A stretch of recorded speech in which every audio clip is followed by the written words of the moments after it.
In today's video, I am going to teach you how to search for currency pairs on Pepperstone. To begin, make sure you are already logged in to your Pepperstone Trader platform. Once you are inside the platform, look to the left side of the screen. This is where you will find the Watch Lists panel. The Watch List panel is the area that helps you browse and manage the trading instruments available on the platform. At the top of the watch list, you will see a search field. Click inside that search field to activate it. This is where you can enter the name of the currency pair you want to find.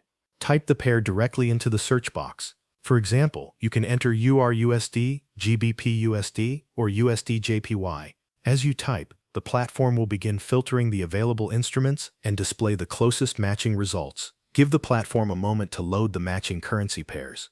You will then see the search results appear in the watch lists area. Take a moment to review the available pairs shown in the list.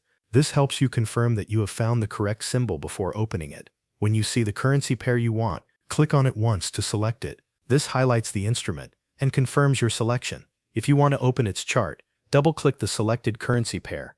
The chart for that pair will open so you can begin reviewing its price action and market movement. Once the chart is open, look at the live bid and ask prices.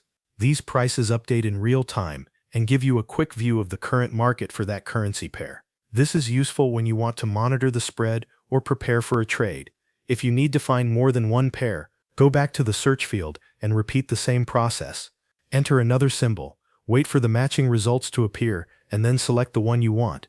You can continue this process for as many currency pairs as needed.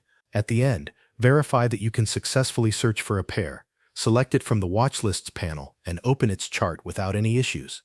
This confirms that you are using the search function correctly and can quickly access the Forex markets you want to monitor. Thanks for watching. That covers everything you need to know.